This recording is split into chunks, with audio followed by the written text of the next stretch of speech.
3 weeks passed since the incident with the Vrexian stalker. The Institute buzzed with rumors and speculation, but Director Orin 7 managed the situation carefully. Official statements spoke of a containment malfunction and a visiting specialist who helped resolve the crisis. Yunji's name wasn't mentioned publicly yet, but change was coming, and everyone could feel it. Yunji sat in a small presentation hall with Velthar, Yujin, Hana, and a select group of senior faculty members. This was the first formal explanation of humanity to galactic academics, and the mood was tense with anticipation. "Thank you all for coming," Director Orin 7 began. "What you're about to learn will fundamentally change our understanding of Deathworlds and the species that can evolve on them. Student Yunji has agreed to explain her people to us. Please hold your questions until she finishes." Yunji stood looking at the small audience. She wore her institute uniform instead of her usual hoodie, and she stood straight and confident. "No more hiding. My name is Yunji," she began. "I'm from Earth, a Class 12 death world that you believed was uninhabitable. I'm human, a species you thought was extinct or mythical. I'm here to tell you that both assumptions were wrong, and to help you understand what humans really are." She activated a hologram showing Earth from space. The blue and green planet rotated slowly, clouds swirling over continents and oceans. "This is my home," Yunji said. "It looks beautiful, and it is. But it's also one of the most dangerous planets in the galaxy. Let me explain why and how humans learned to survive there." Over the next hour, Yunji presented information that challenged everything the faculty thought they knew about possible life. She explained Earth's extreme gravity and how it made humans strong and durable. She showed images of Earth's weather, violent storms and natural disasters that would devastate most civilizations. "Humans built our cities to withstand earthquakes," she explained. "We designed shelters for hurricanes and tornadoes. We learned to predict volcanic eruptions and tsunamis. Constant danger made us excellent at planning and preparation." She displayed holograms of Earth's predators: lions, tigers, bears, crocodiles, sharks. Each one made the faculty shift uncomfortably. "These creatures shared our world," Yunji said. "Some of them hunted humans. Some humans hunted them. Over time, we learned to coexist. We understood their behavior, respected their strength, and found ways to live alongside them." A faculty member, a floating ethereal being, asked nervously, "But how did you become dominant? How did you survive when surrounded by such creatures?" "Intelligence," Yunji answered simply. "Humans aren't the fastest or strongest creatures on Earth, but we're the smartest. We made tools, formed communities, shared knowledge. We turned our weakness into strength by working together." She showed more images: humans farming, building cities, creating art and music and literature. "We're not just survivors," she said. "We're creators. We build, we invent, we dream. The same adaptability that helped us survive made us curious about the universe." Velthar raised his hand. He had been quietly listening, his earlier arrogance completely gone. "What about your interaction with the stalker? Can all humans do what you did?" "Not exactly the same way," Yunji admitted. "Different humans have different skills, but most humans are very good at reading animal behavior. We call it intuition or instinct. It's pattern recognition that happens so fast we don't always notice we're doing it. On Earth, humans often work with animals," she continued. "We train them, care for them, form partnerships. Dogs work with humans in rescue operations, herding livestock and companionship. Horses carry humans across long distances. Even some birds help humans hunt or deliver messages. The idea of befriending dangerous creatures is natural to humans," Yunji explained. "When I approached the stalker, I wasn't thinking about how dangerous it was. I was thinking about how scared and confused it must feel. I wanted to help it calm down." A crystalline faculty member spoke up, their voice chiming like glass. "This bonding behavior seems unique to humans. Most species maintain clear boundaries between themselves and other creatures, especially predators." "That's true," Yunji agreed. "But for humans, the line between friend and threat isn't fixed. We believe most creatures can become friends if approached correctly. It's part of our adaptability. We don't just adapt to environments. We adapt to other living beings." She paused, then added, "There's a saying on Earth: any animal can be dangerous and any animal can be a friend. It depends on understanding and respect. That's how humans see the universe." The presentation continued. Yunji explained human senses. Better than some species, worse than others, but well-balanced overall. She talked about human creativity, showing examples of earth art, music, and literature that celebrated both beauty and struggle. Humans have experienced war, disaster, disease, and loss, Yunji said quietly. Our history isn't perfect. We've made terrible mistakes, but we've also shown incredible kindness, sacrifice, and hope. We've saved species from extinction on our own planet. We've cured diseases. We've reached for the stars even when we had every reason to just survive on the ground. She looked at each faculty member. That's what I want you to understand about humans. Yes, we come from a death world. Yes, we have adaptations that might seem scary. But we're also dreamers and friends and learners. We want to join the galactic community, not dominate it. When Yunji finished, the hall was silent for a long moment. Then slowly, questions began. They asked about human culture, technology, population, and goals. They asked about Earth's recovery, about human exploration of their own solar system, about their first observations of other galactic species. Yunji answered everything honestly, sometimes admitting when she didn't know the full answer. Finally, Director Oren 7 spoke. This information must reach the Galactic Council. Humanity's existence and their desire for peaceful integration should be formally acknowledged. But we must be careful, Velthar added, surprising everyone. If we present this wrong, other species might panic. They might see humans as threats rather than potential allies. Exactly, Oren 7 agreed. That's why we need ambassadors. People who've met humans, who've seen them act with compassion and wisdom. Yujin, Hana, you were both saved by Yunji. Would you be willing to speak on humanity's behalf? Yujin's antennae twitched with determination. Absolutely. Yunji risked her life to save us. She didn't have to do that, but she did. That tells me everything I need to know about humans. Hana's bioluminescence glowed steady and bright. I'll speak too. The galaxy needs to know that Deathworlders aren't monsters. They're friends we haven't met yet. Over the following days, more changes occurred. Earth's government, monitoring the situation through secure channels, authorized the arrival of more human representatives. They came quietly, prepared to meet with galactic officials and begin the integration process. Yunji met them at the spaceport. A small delegation of 5 humans, carefully chosen to represent humanity's diversity. There was Minho, a biologist specializing in cross-species medicine. He was tall and friendly, with an easy smile that put others at ease. Taehyun was an engineer, compact and energetic, who talked excitedly about human technology and how it could complement galactic innovations. Mirai was a diplomat, calm and thoughtful, trained in dozens of languages and cultures. She would lead the discussions with the Galactic Council. There was also Junho, a historian who documented everything, and Sohee, a teacher who would help establish cultural exchange programs. So this is the famous institute, Minho said, looking around with wonder. Yunji, you really started something here. I didn't mean to, Yunji replied. But maybe it was time. Definitely time, Mirai said. We've been preparing for this moment for generations. Now we just have to do it right. The human delegation settled into the institute and slowly, carefully, they began meeting with students and faculty. Their approach was simple. Be friendly, be honest, and be patient. At first, many students were nervous around the humans. Deathworlder legends had painted scary pictures, but watching the humans laugh, learn, and help others study began to change those perceptions. Minho worked with medical students, sharing human knowledge of biology and healing. His expertise helped solve several cases that had puzzled galactic doctors. Taehyun collaborated with engineering students on a project to improve space station life support systems. His innovative thinking, shaped by Earth's harsh environment, brought fresh perspectives. Mirai gave lectures on human culture and philosophy, answering difficult questions about Earth's violent history with honesty and reflection. The Vrexian stalker, which Yunji had named Baram, meaning wind in Korean, became an unexpected symbol of human galactic cooperation. Yunji visited it regularly, and under her care the creature remained calm and healthy.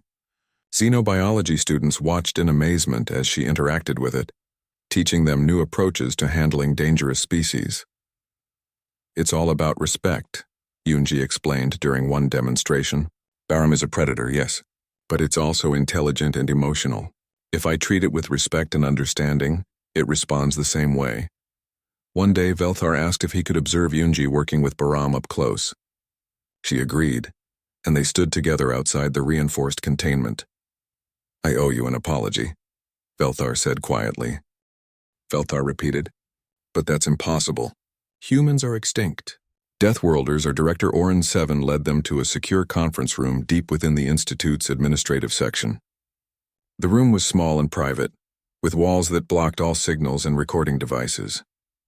Whatever was said here would stay here. Velthar paced nervously, his silver scales clicking together. Eugen sat perfectly still, his antennae straight up with attention. Hana floated in her sphere, her bioluminescence shifting through confused colors, and Yunji sat calmly at the table waiting. Before we begin, Orin 7 said, its energy form pulsing gently, I need everyone to understand that what we discuss cannot leave this room. Not yet. There are reasons why humanity's survival has remained hidden, and those reasons are important. I don't understand anything right now, Eugen admitted. Humans are supposed to be extinct. Earth is supposed to be uninhabitable. How are you here, Yunji? How is any of this possible? Yunji folded her hands on the table. Earth was hit by a rogue moon 12,000 cycles ago. That part is true, but it didn't destroy our world. It damaged it badly. Most of the surface became dangerous for a long time, but humans are good at surviving. We went underground, she continued, deep underground into caves and tunnels we built ourselves. We stayed there for thousands of years waiting for the surface to heal. And it did eventually. Earth recovered. Nature returned. And so did we. Velthar stopped pacing. But even if you survived, why hide it? Why let the galaxy believe you're extinct? Because of what you said in your lecture, Yunji replied. You called Deathworlders impossible, monsters. Too dangerous to exist. My people's leaders decided that if we revealed ourselves too soon, other species might fear us, might try to contain us or destroy us before understanding us. So we watched, she said. We learned your languages, studied your cultures, traveled quietly among you. Some of us even attended schools like this one, always hiding who we really were, testing whether the galaxy was ready. Hana's colors flickered with understanding. That's why you've always been so quiet, so careful. You were hiding in plain sight. Yes, Yunji confirmed. Director Orin 7's form brightened. I recognized the signs this afternoon. The way you moved, the confidence in your stance, and most importantly, what you did with the stalker. Only a Deathworld predator could do what you did. I'm not a predator, Yunji corrected gently. Humans are omnivores. We can eat plants and meat, but you're right that we evolved on a world with many predators.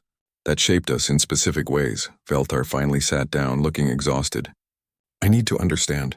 Explain to me how you calmed that creature. Phyrexian stalkers are apex predators. They don't submit to anything. What did you do? Unji considered how to explain. On Earth, the most dangerous predators weren't always the biggest or strongest. They were the smartest. Humans became apex predators not through size or claws, but through understanding. Understanding. Eugen leaned forward. Understanding what? Behavior, Yunji said. On my world, survival meant reading other creatures. Knowing when a predator was hunting, when it was scared, when it was protecting territory. Humans got very good at this. We can read body language, smell chemical signals, hear tones and voices that show emotion. She gestured toward where the stalker was contained. When I approached it, I observed everything. Its posture showed anger, but also confusion. It was in a strange place, trapped, probably in pain from breaking through containment. It was lashing out because it felt threatened. So what made it feel safe? Velthar asked skeptically. No, Yunji said. I made it understand that I was not prey. I showed dominance behavior. Direct eye contact, straight posture, forward movement instead of retreat. These are signals that predators recognize across many species. But you're so small, Hana pointed out. How could it see you as dominant when it could kill you so easily? Yunji smiled slightly. That's another human trait. We evolved as persistence hunters. On Earth, humans would track prey for days, never stopping, never giving up. We ran until the prey collapsed from exhaustion. This created something in us, absolute confidence. When humans commit to something, we don't doubt, we don't hesitate. The stalker sensed this, she continued. It could smell that I had no fear chemicals. My heart rate was steady. My breathing was calm. Every signal from my body said that I was a threat, not prey. And predators understand threats. They respect them. Velthar shook his head in disbelief. But the sounds you made, that language, we couldn't translate it. That was Korean, Yunji explained. my native language from Earth, but I also used subsonics, frequencies below normal hearing range. Many Earth predators communicate partially through subsonic sounds. Humans can produce these sounds too, and some predators respond to them on an instinctual level. The stalker couldn't understand my words, she said, but it understood my intent. Calm, firm, dominant but not aggressive. Like an older, more experienced predator teaching a younger one to settle down. The room was quiet for a long moment as everyone processed this information. Finally, Velthar spoke, his voice humble. I was wrong about everything. In my lecture, I said Deathworlders were impossible, that no species could maintain such adaptations. But you're sitting right here proving me wrong. You weren't completely wrong, Yunji said kindly. Deathworlders are rare. As far as we know, humans are the only sapient species that evolved on a Class 12 world. Most species develop on safer planets. It's just that Earth was never safe, so we adapted to danger. Tell us more, Orin 7 requested. Help us understand what makes humans different. Yunji nodded. Should I start with the obvious things? Please, Yujin said. I want to understand. Okay, Yunji began. First, gravity. Earth has 1.0 standard G, which you call extreme gravity. To humans, it's normal. Our muscles and bones develop to handle it. This means we're much stronger than we look compared to most species. She held up her hand. Second, our eyes. See how they face forward? That's predator positioning. Most species in the galaxy have eyes on the sides of their heads because they evolved as prey. Forward-facing eyes give better depth perception for hunting. Third, endurance, she continued. Humans have incredible stamina. On Earth, we could run for hours, even days. Most predators sprint fast but tire quickly. Humans just keep going. This makes us very good at tasks that require long focus and determination. Fourth, pain tolerance, Yunji said. Earth was dangerous, so humans evolved high pain thresholds. Injuries that would incapacitate most species, humans can work through. Not that we don't feel pain, we just handle it differently. Hana's colors showed amazement. That sounds both impressive and terrifying. There's more, Yunji said. Humans are very good at pattern recognition. We see connections and details that other species miss. This helped us predict weather, track prey, and understand complex systems. It's why humans are often good at strategy and problem solving. We're also very adaptable, she added. Humans lived in deserts, tundras, jungles, mountains, and islands. We ate different foods, developed different cultures, but always found ways to survive. Adaptation is maybe our greatest strength. Belthar listened carefully, his scientific mind cataloging everything. What about your social structure? Are humans pack hunters like some Earth predators? In a way, Yunji answered. Humans form strong social bonds. We work well in groups and we're loyal to our communities. But here's something interesting. Humans bond with almost anything. What do you mean? Yujin asked. On Earth, humans domesticated other species, Yunji explained.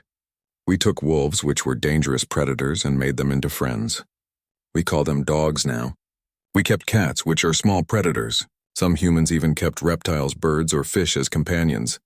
We bond with creatures that other species would consider dangerous or useless, she said. There are stories of humans befriending bears, raising lions, even swimming with creatures that could eat them. We don't see other animals as just resources or threats. We see them as potential friends. That's what you did with the stalker, Hana realized.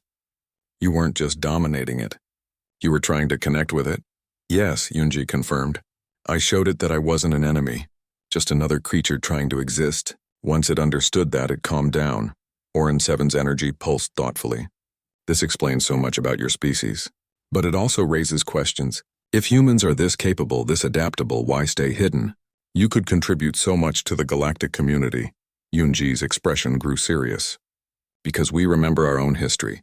On Earth, when different human groups met, there was often conflict. Fear of the different. Wars over resources and territory. It took us thousands of years to learn cooperation on our own planet. We didn't want to repeat those mistakes on a galactic scale, she said. We needed to understand other species first. Learn your cultures, your values, your fears. Then when we finally revealed ourselves, we could do it as friends, not as conquerors or threats. Are you going to reveal yourselves now? Velthar asked. After what happened today, the secret is out. That depends, Yunji replied, looking at each of them. What you saw today will spread. Other students saw parts of it.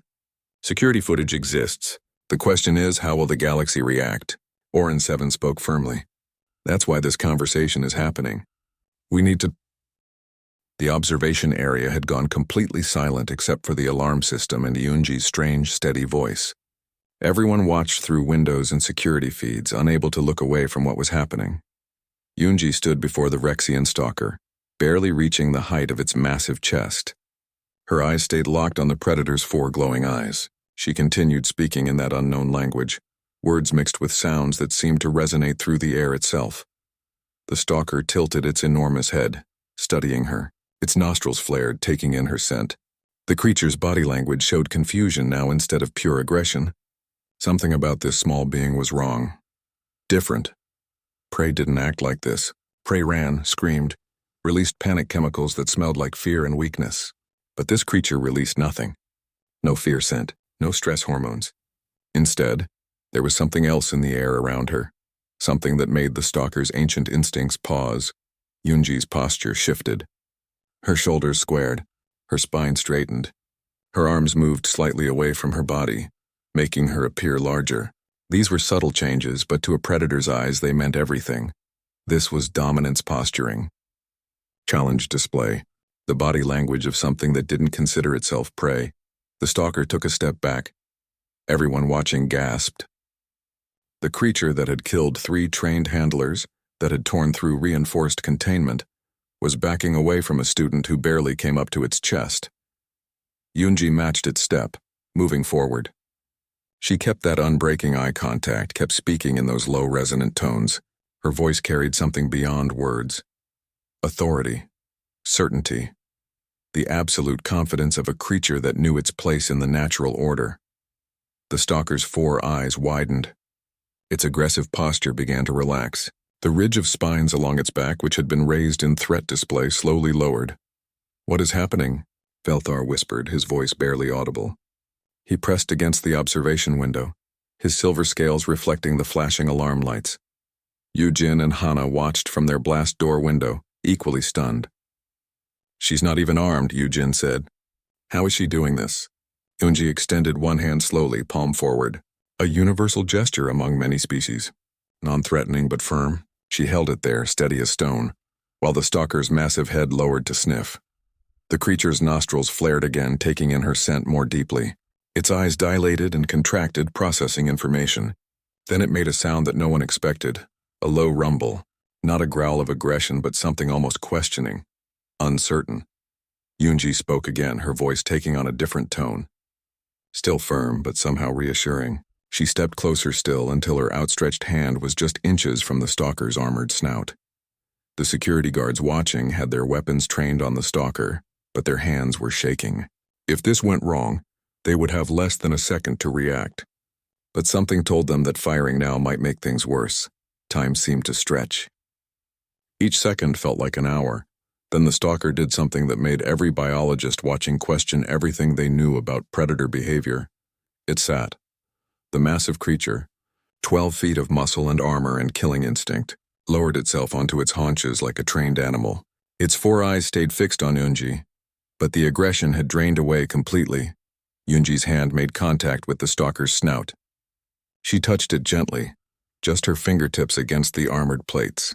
The creature's eyes half closed, and that rumbling sound deepened into something almost like a purr. "That's impossible," a voice said over the security channel. It was Director Oren 7, the ancient collective consciousness that ran the institute. Vrexian stalkers don't have calming responses. They don't submit. They don't purr. But the creature before them was doing all of those things. Under Yoonji's touch, the galaxy's most feared predator had become docile. Yoonji continued speaking softly, her hand moving in slow, steady strokes along the stalker's snout and forehead. The creature leaned into the contact, its massive body relaxing further. The danger, the rage, the killing intent had all vanished like smoke. "Someone shut off those alarms," Velthar finally said, finding his voice, "and get a containment team ready with sedatives." But slowly. "Don't startle it." The alarms stopped, leaving only Yoonji's voice and the stalker's deep purring rumble. In the sudden quiet, her words became clearer, though still in that untranslatable language. They sounded almost like she was talking to a nervous animal, reassuring it that everything was okay. The other trapped students remained frozen against the walls. The small 4-legged creature was still too scared to move, and the bird-like student had collapsed on the floor, breathing hard. but they were alive, safe, because of Yunji. A specialized containment team arrived, moving with extreme caution. They wore full armor and carried sedation guns, but they kept their distance. The team leader, a grizzled Korthan with 3 eyes, observed the scene with professional assessment. "I've never seen anything like this," he muttered into his comm. "She's completely in control of it." Yunji seemed to sense the team's presence. She spoke to the stalker again, her tone shifting slightly. The creature's eyes opened more fully and it glanced at the approaching team. A low warning growl started in its chest, but Yunji placed her hand more firmly on its snout and spoke sharply. One short commanding sound. The stalker's growl stopped immediately. It looked back at her, and she made a gentle, soothing sound in response. "We're ready to sedate," the team leader reported. "But if we make it aggressive again—" "Wait," Director Oren 7's voice came through the speakers. "Let's see what happens." Yunji turned slightly, still keeping one hand on the stalker, and looked at the containment team. She gestured with her free hand, a small movement toward the cage. The team leader understood. "You want us to repair the containment?" Shunji nodded once, "But how will we get it back inside?" Yunji looked at the stalker and spoke again in that unknown language. Then she began walking slowly toward the damaged cage. To everyone's amazement, the stalker stood and followed her. It walked beside her like a massive, deadly pet, matching her pace exactly. She led it right up to the gap in the bars. The creature hesitated at the entrance, clearly remembering its captivity. Another growl started. Yunji spoke firmly again, her voice carrying that same authoritative tone. She pointed into the cage. The stalker looked at her with all 4 eyes. Some kind of understanding passed between them. Then incredibly it stepped back into the containment area. Yunji waited until it was fully inside, then stepped back herself. She spoke one more time, something that sounded almost like a promise or a goodbye. The stalker settled down in the center of its cage, still watching her. Its eyes were calm now, alert but no longer aggressive. "Seal it," Velthar shouted, "before it changes its mind." The containment team moved fast, using emergency repair systems to reinforce the bars and restore the energy barriers. Within minutes, the cage was secure again. The stalker remained calm throughout, never taking its eyes off Yunji. Only when the containment was complete did Yunji finally turn away. She walked back toward the blast door where Yujin and Hana waited, her expression neutral as if she had just done something completely normal. The blast doors opened. Security protocols had been overridden now that the threat was contained. Yujin rushed through, followed by Hana in her mobility sphere. "Yunji." Yujin grabbed her shoulders, his antennae vibrating wildly. "What was that? How did you do that? I thought you were going to die." "Are you okay?" Hana's bioluminescence flashed rapid colors. "Are you hurt?" "I'm fine," Yunji said quietly. "It was just scared and angry. It needed to calm down." "Just scared?" Yujin's voice went up an octave. "That thing killed 3 handlers. It tore through reinforced containment. And you just walked up to it and... He couldn't finish. None of them could quite process what they had witnessed. Medical teams arrived, checking the trapped students for injuries. The small 4-legged creature was in shock but unharmed. The bird-like student had stress-molted half her feathers but would recover. Velthar approached Yunji slowly, his earlier confidence completely gone. He looked at her with new eyes, seeing her properly for the first time. "What are you?" he asked quietly. Before Yunji could answer, Director Oren 7 arrived in physical form. The collective consciousness manifested as a floating sphere of crystallized energy, its voice resonating from everywhere and nowhere at once. "I believe I know," Oren 7 said. "Everyone else, please clear this area. Medical teams take the injured students to the infirmary. Security maintain containment protocols. Instructor Velthar and the 3 students who were trapped will come with me." "Director, I don't understand," Velthar began. "You will," Oren 7 replied. "But first I need to confirm something." The director's energy form moved closer to Yunji. "Student Yunji, you're from Earth, aren't you?" The observation area, still being cleared of other students and staff, seemed to hold its breath. Yunji met the director's gaze steadily. She took a deep breath, and for the first time since arriving at the institute, she spoke with complete honesty. "Yes," she said simply. "I'm human." Yujin made a choking sound. Hana's bioluminescence went completely dark for a moment, before flashing back in brilliant white. Even Velthar stepped backward, his scales rippling with shock. Human? The Xenobiology containment wing was unlike anywhere else in the Institute. The walls were thick reinforced metal, and every door required 3 levels of security clearance. Warning signs in 15 languages covered every surface, reminding visitors that dangerous life forms were housed here. Velthar led the group of students through the main corridor, his voice echoing off the metal walls. The containment wing houses over 200 specimens from across the galaxy. Most are sedated or kept in specialized environments. What you're about to see is extremely rare. Behind him, 20 students followed nervously. Yunji walked near the back, her hands in her hoodie pockets. Beside her, Eugen's antennae kept twitching with anxiety. "I can't believe I actually came," Eugen whispered. "My survival instincts are screaming at me to leave." Another student nearby, a floating jellyfish-like aquarian named Hana, bobbed up and down in her mobility sphere. Her bioluminescent body flickered with nervous colors. Mine too. This feels wrong. They passed several smaller enclosures. Through thick glass, students could see various creatures. A 6-winged reptile sleeping on heated rocks. A plant-based life form with moving vines. Something that looked like living shadow in a light-sealed container. "These specimens are relatively safe," Velthar explained. "But our newest addition is anything but safe." They reached the center of the wing. The space opened into a large circular observation area, with a massive enclosure in the middle. The cage was 50 feet across, made of reinforced durasteel bars as thick as a person's body. Energy fields hummed between the bars, creating a second layer of protection. And inside the cage was the Vrexian stalker. Several students gasped. Some stepped back involuntarily. The creature was enormous. 12 feet tall at the shoulder, it stood on 6 powerful legs that ended in claws the size of knives. Its body was covered in armored plates that looked like dark metal, overlapping and impenetrable. The head was massive, with 4 eyes that glowed amber in the dim light. When it opened its mouth, rows of crystalline teeth caught the light like diamonds. "Beautiful, isn't it?" Velthar said with clear admiration. The Vrexian stalker is an apex predator from Vrex 7, a jungle moon with 1.3 g gravity and an atmosphere full of acidic compounds. They hunt in packs, taking down prey 3 times their size. The stalker paced its cage, moving with disturbing grace for something so large. Its 4 eyes scanned the observation area, studying each student in turn. When its gaze passed over them, several students felt their blood run cold. "Notice its sensory organs," Velthar continued, pointing with a laser indicator. 4 eyes for panoramic vision, thermal pits along its jaw for heat detection, and olfactory receptors that can smell fear from half a mile away. "You mean it can smell us right now?" A small student squeaked. "Absolutely," Velthar confirmed. "It knows exactly how many of us are here, and it can sense which of you are most afraid." That didn't help anyone relax. Yunji stood quietly, watching the stalker.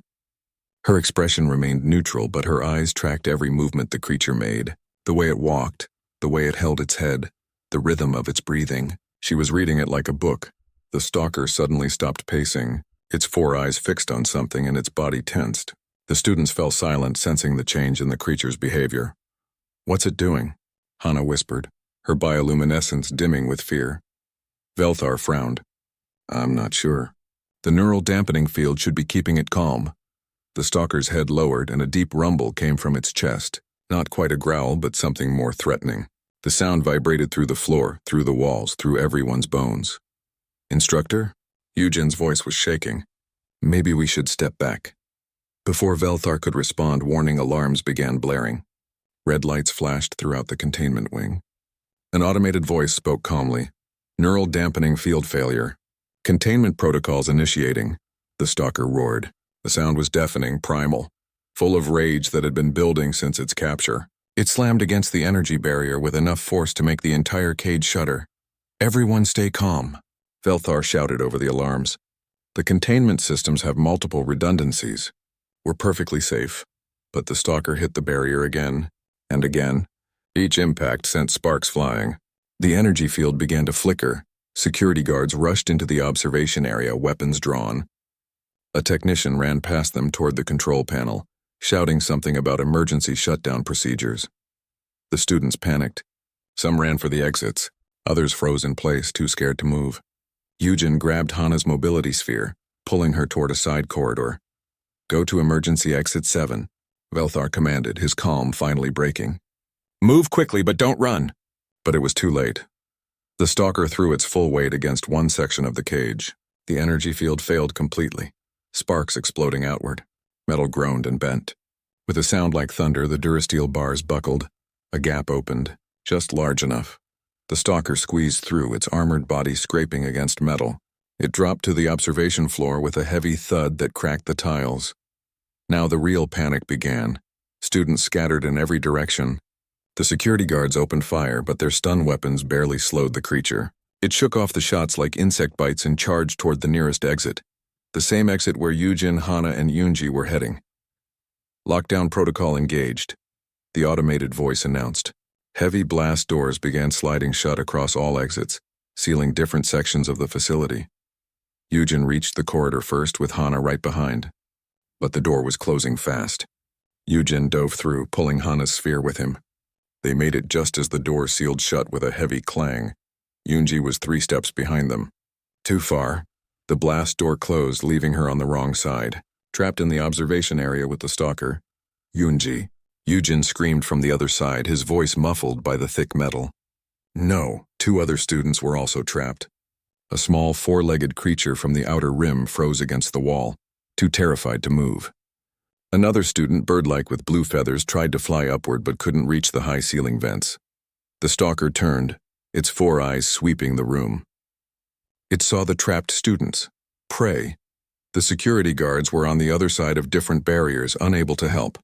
Velthar was shouting into a communicator, demanding someone override the lockdown. But protocols were protocols. The doors wouldn't open until the threat was neutralized. The stalker took a step toward the small 4-legged student. Then another. It was in no hurry now. It had all the time it needed. The student whimpered, pressing itself against the wall. The bird-like student kept trying to fly, feathers molting from stress. On the other side of the blast door, Yujin and Hana watched through a small observation window. They could see everything but do nothing. Yujin pounded on the door uselessly, and Hana's bioluminescence flashed in distress. The stalker crouched, ready to pounce. Its muscles bunched. Its jaws opened, revealing those crystalline teeth. And then Yunji stepped forward. She moved out from the shadow of the cage, walking calmly into the open space between the stalker and the other students. Her hands hung at her sides, relaxed. Her footsteps were steady and sure. What is she doing? Velthar breathed, watching through another observation window. The stalker's attention snapped to her immediately. This new prey was moving toward it. That never happened. Prey always ran away. Yunji kept walking. 5 steps. 10 steps. She was now directly in the stalker's line of sight, and she kept coming closer. "She's going to get herself killed," a guard shouted, raising his weapon. "Don't shoot," Velthar commanded. "You might hit her." Everyone watched in horror as Yunji approached the most dangerous predator in the galaxy. She was so small compared to it, so fragile. One swipe of those claws would tear her in half. But Yunji didn't stop. She reached up and pulled down her hoodie, exposing her face fully. She removed her translator device from her ear and let it fall to the ground. Then, she did something that made everyone's blood run cold. She looked directly into the stalker's fore. Eyes direct eye contact was a challenge display for most predators. A threat. A declaration of dominance. The stalker roared again, even louder than before. The sound shook dust from the ceiling.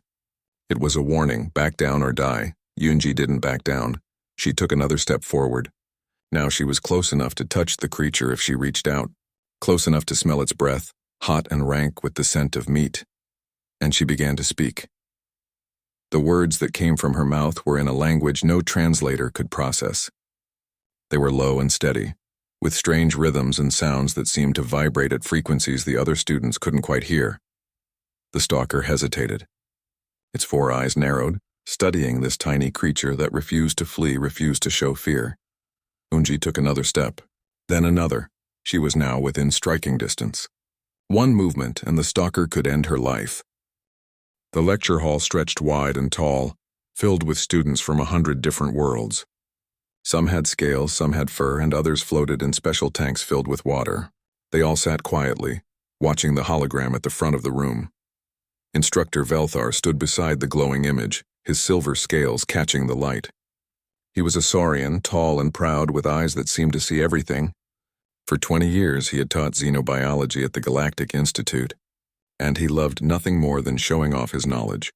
Today's lesson was about extinct species. Class, Velthar said, his voice smooth and confident. Today we discuss one of the galaxy's most fascinating myths, the legend of Deathworlders. He waved his clawed hand and the hologram changed. A blue and green planet appeared, rotating slowly. It looked beautiful, with white clouds swirling over oceans and continents. This is Earth, Velthar continued, a Class 12 death world. The highest danger rating we have. Several students gasped. A Class 12? Most habitable worlds were Class 1 or 2. Even Class 5 worlds were considered dangerous. Let me explain what makes a death world, Velthar said, clearly enjoying the attention. First, extreme gravity. Earth has 1.0 standard G, which would crush most of you within hours. Second, volatile weather. Hurricanes, tornadoes, earthquakes, tsunamis. Third, aggressive megafauna. Creatures with claws, teeth, and venom evolved specifically to kill. He paused for effect. And fourth, deadly microorganisms. Bacteria and viruses that can destroy you from the inside. A small student in the front row, a fuzzy creature with 6 eyes, raised a tentacle. But instructor, if Earth is so dangerous, what happened to the species that lived there? Velthar's mouth curved into a smirk. That's the myth, young one. Some scientists believed a species called humans evolved on Earth. They theorized these humans could survive all these dangers.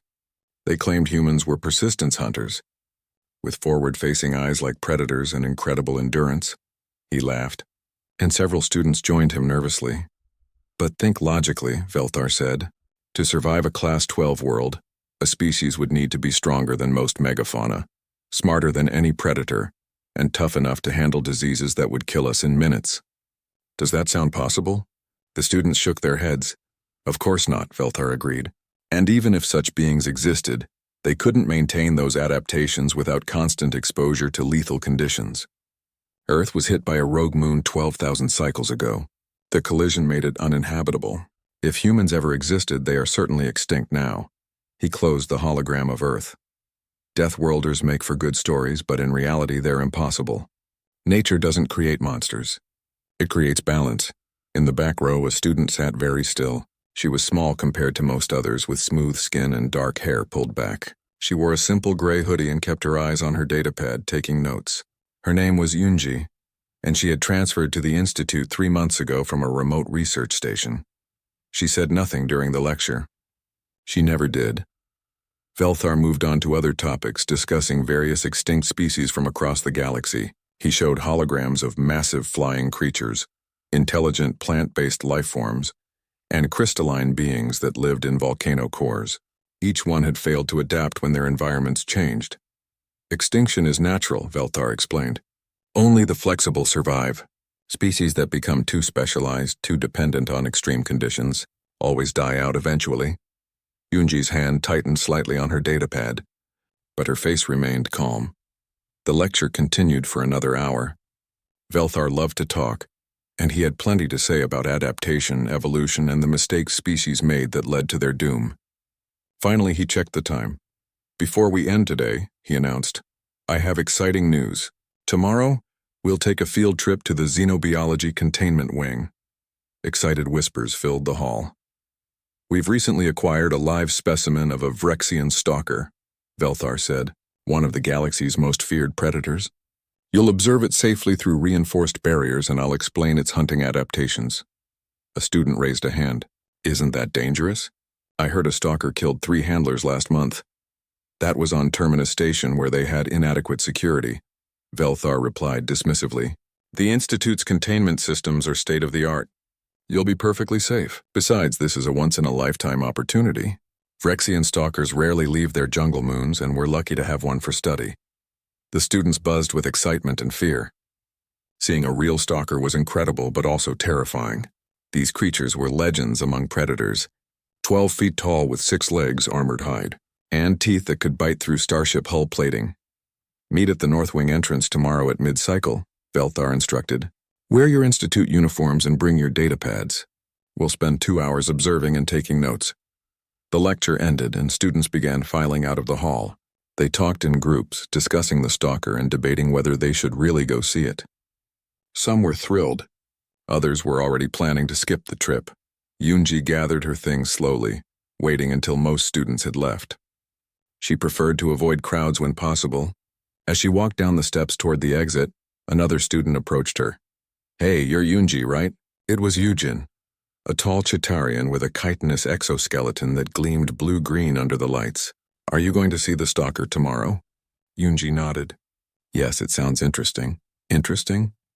Yujin's antennae twitched with amusement. "It sounds terrifying, but I guess you're braver than me. I've been trying to decide if I should go." "The instructor said it's safe," Yoonji replied quietly. "Yeah, but still, a Vrexian stalker." Yujin shivered. "My homeworld has predators, but nothing like that." "What about your world? Did you have dangerous animals?"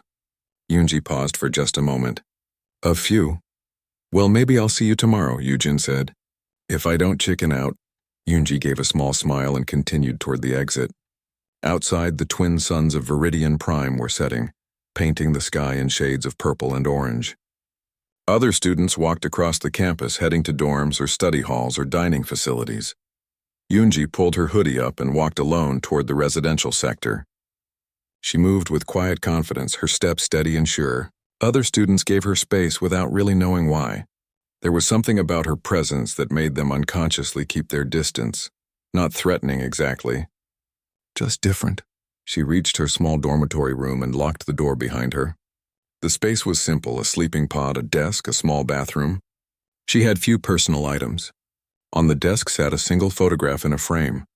The picture showed a blue and green planet, taken from orbit. Earth Yoonji looked at it for a long moment, then sat at her desk and opened her secure communication channel. A message had been waiting from home. "Yoonji," the message read, "remember to stay quiet. Observe and learn, but don't draw attention.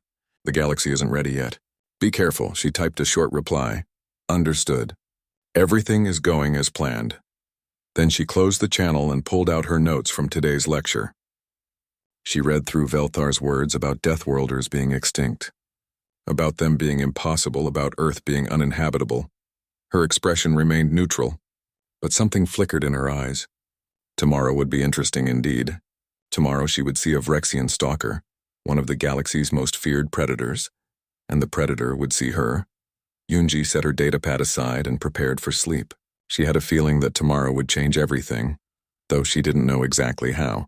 She could feel it the way her ancestors once felt approaching storms or lurking dangers.